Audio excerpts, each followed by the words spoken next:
안녕하세요. 암 전문의 김자영 원장입니다.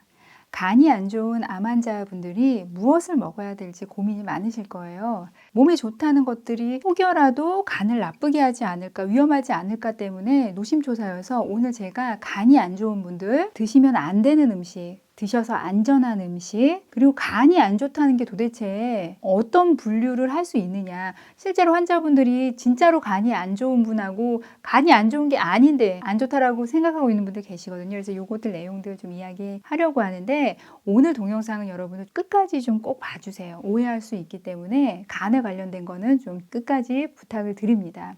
간이 안 좋은 분들이 드시면 안 되는 거, 위험한 음식 두 가지 있습니다. 그게 무엇이냐면 단백질하고 지방입니다. 간이 안 좋은 분들, 단백질에는 동물성, 식물성 다예요. 고기, 생선, 두부, 달걀 모든 것들 다 이야기하는 거고, 지방은 기름기 있는 거죠. 아니면 기름인 거.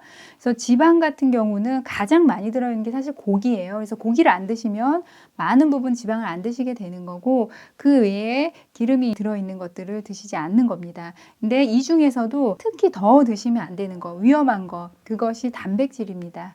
그러면 드셔서 안전한 음식, 그러면 간이 안 좋은 나는 무엇을 먹어야 되냐? 간이 안 좋은 분들이 안전한 거 세 가지 있거든요. 첫째, 익힌 쌀, 둘째, 익힌 채소, 세 번째, 과일입니다. 이 세 가지 여러분 기억을 하세요.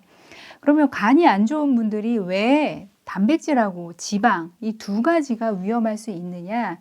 이 단백질 같은 경우는 우리 몸에서 들어와서 실제로 쓰일 때 해독작용이 한 번 더 들어가야 돼요. 근데 그 해독작용이 바로 간에서 이루어집니다. 간이 안 좋으면 당연히 그 해독작용이 안 되니까 몸에 독이 쌓이고 해롭겠죠. 이거는 생명을 위협할 정도로 위험해질 수도 있는 거거든요. 그래서 단백질 피하셔야 되고, 그다음에 지방. 이 지방도 마찬가지로 우리가 몸에서 실제로 쓰이려면 간에서 작용이 한 번 더 일어나야 되는데요. 간 기능이 안 좋은 분들이 자꾸 간에 지방이 오면 이게 우리가 몸에 쓰일 수 있는 성분으로 변화되는 게 아니라 간에 그냥 쌓이는 경우가 더 많습니다. 그래서 간이 안 좋은 분들은 이 단백질하고 지방을 그래서 피해 주는 거고, 안전한 게 대부분 탄수화물이기 때문에 익힌 곡식, 익힌 채소, 과일입니다. 그러면 간이 안 좋다는 걸 도대체 분류를 어떻게 나눌 수 있냐? 굉장히 여러 가지 단계가 있습니다. 간이 안 좋다는 거. 근데 환자분들이 오해하고 있는 분들 계세요. 저는 간에 전이가 있어서 간이 안 좋아요.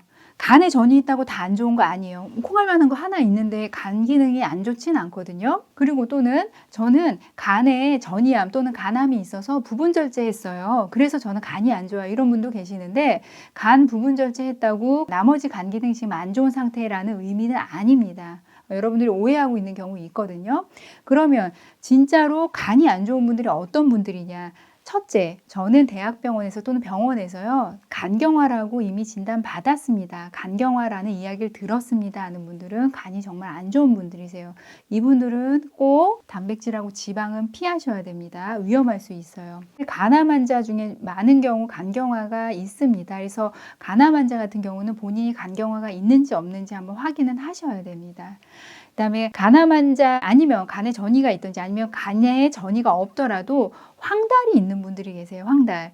저는 간경화는 아닌데 황달이 있어요. 어떤 분들이 황달 많이 있냐면 췌장암 초기에 황달로 알게 되는 분들 많으세요. 또는 간 담도암. 담도암인데 담도가 당연히 막혔으니까 황달이 생기죠. 그때 황달이 있을 때도 간 기능이 안 좋은 거고, 이때도 단백질 지방은 드시면 안 됩니다. 근데 췌장암이나 담도암 때문에 처음에 황달로 입원하신 분들, 입원하시면 대부분 금식하세요. 어차피 이분들은 음식을 못 드십니다. 근데 내가 병원에 입원을 해 있지는 않지만 저는 황달이 있습니다 하는 분들, 그분들 단백질하고 지방은 피하시는 게 좋습니다.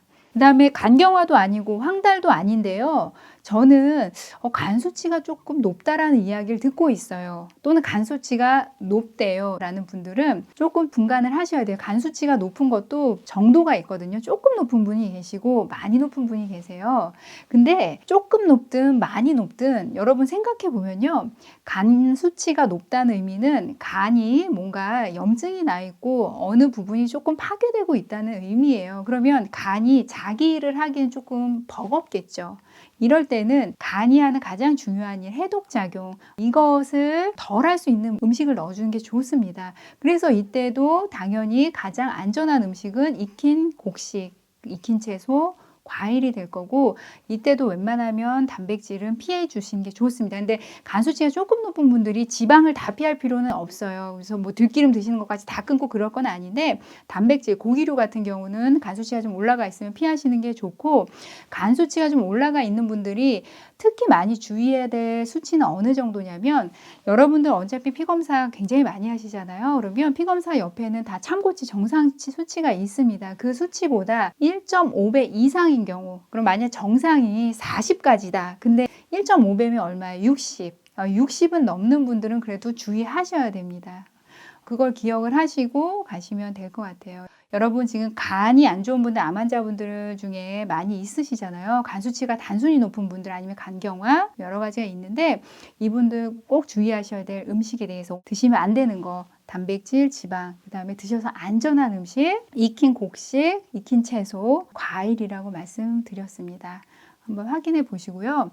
그러면 간이 안 좋은 분들이 어떤 음식이 그럼 면역력도 올려주고 해독작용도 있을 수 있느냐, 안전하게 드실 수 있느냐, 어떤 게 암 치료에 도움이 될 수 있느냐, 이런 이야기 좀 계속해서 이야기해 보겠습니다. 지금까지 암 전문의 김자영 원장이었습니다.